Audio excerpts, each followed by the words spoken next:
Now we will discuss insert triggers. Okay. So insert trigger means here we have two types of triggers: before insert, after insert. Okay. That means before insert, trigger is activated before an insert event occurs on a table. Okay. So that means before going to insert into the table, I want to check that inserted data. Okay. So for that, you can write the logic in a function. You can call that function in a trigger so that that inserted data will be validated. Okay. And after, before going to insert into that table, so you can do the some calculations kind of thing in another table. Like, see here, employee table is there. I am going to insert employee data into the table. Okay. And whenever one record is going to insert into the employee table, that department related count will be updated in department table. Okay. And I have to write the logic for updating the department count in a department table in function, and I will call that function in trigger. Okay. So we will see with example. So first, I am writing one table, one function, create replace function.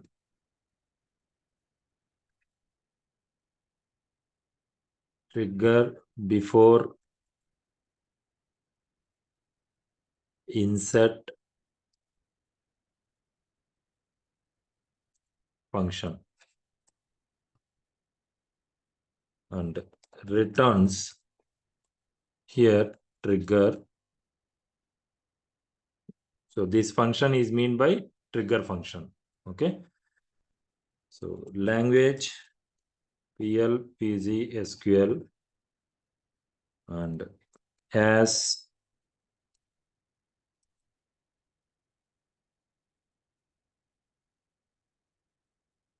begin and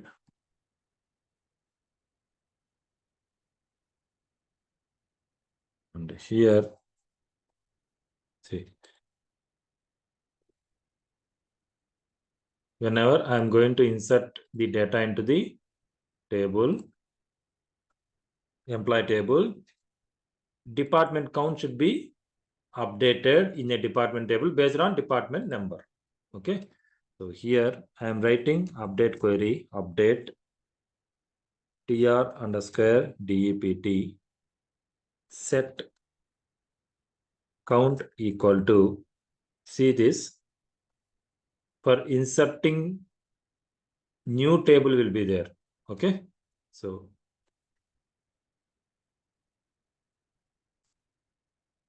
coalc function. So initially count will be null. Okay. So if that count is null, make it as 0, and where condition department number equal to, so here new table will be there for insert. So new dot dept number. Okay.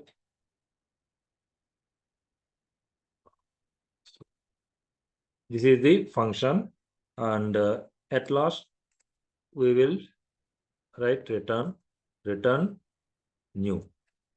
Okay. So new values will be returned. And here I am writing trigger, create or replace trigger. See the syntax: trigger name, before, after, event on table. Okay.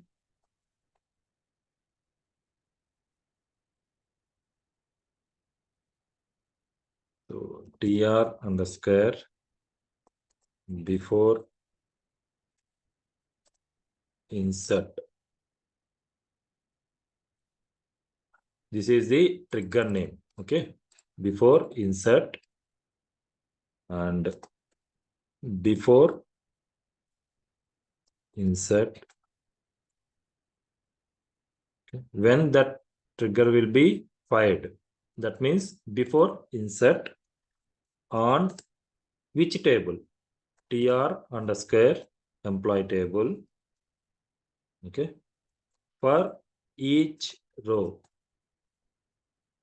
Okay. Each row and execute function. And which function? Take this function and paste it here. See, function is created and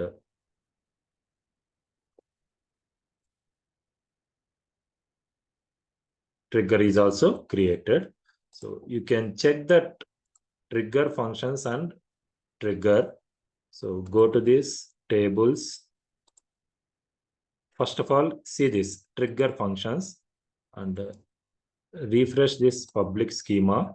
See this, whatever we have created one function, the trigger function is available here under trigger functions. And expand these tables. Here, what is the table name? tr underscore emp. Okay, expand this tr underscore emp and expand trigger. See this tr before insert. This is the trigger name, and inside the trigger we can have that function name. Okay.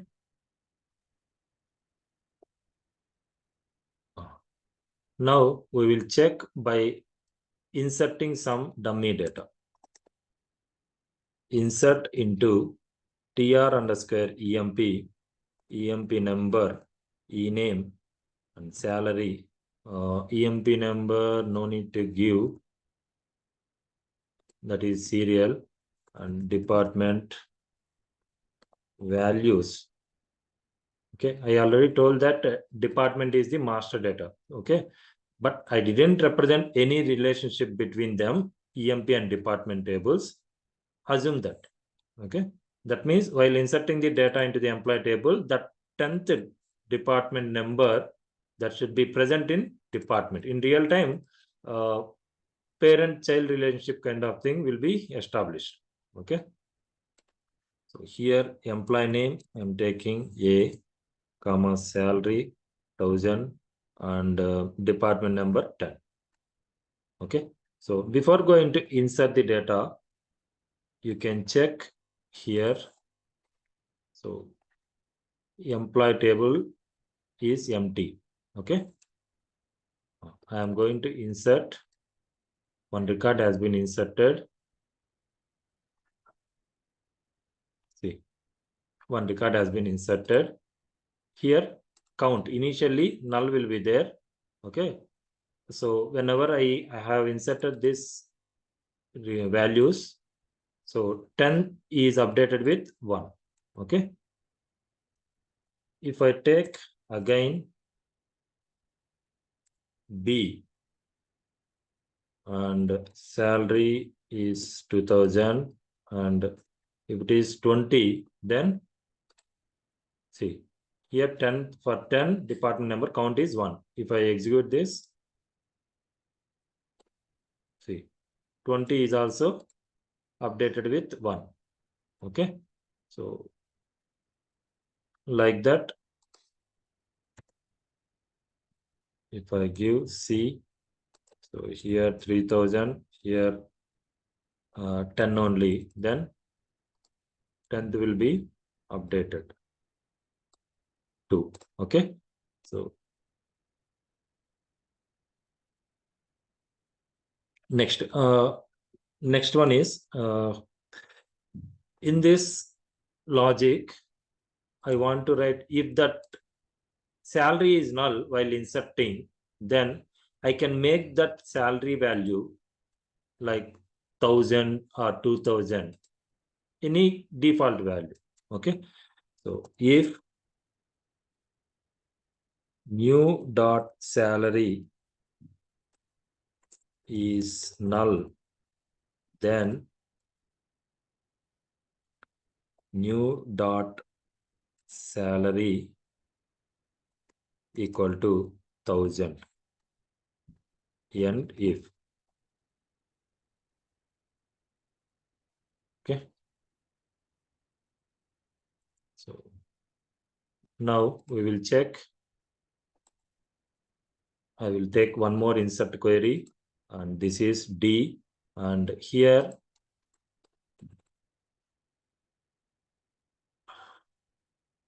I'm ignoring that salary column so that null value will be there. So I'm executing this. Before that, see the logic.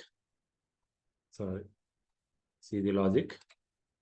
Okay, if salary is null, then make it as 1000.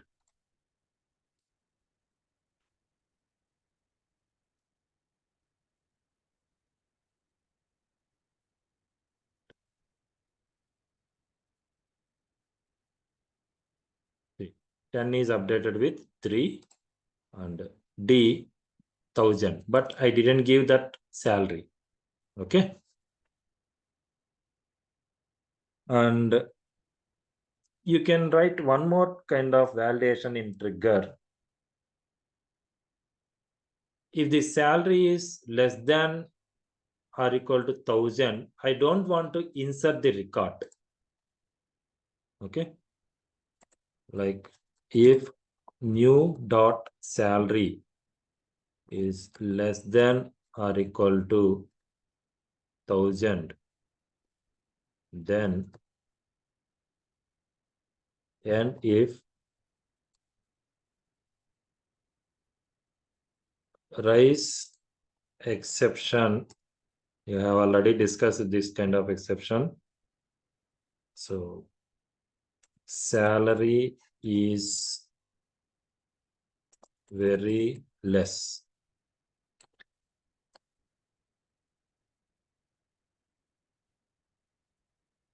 For employee number, or else I will give employee name, and here new dot employee name.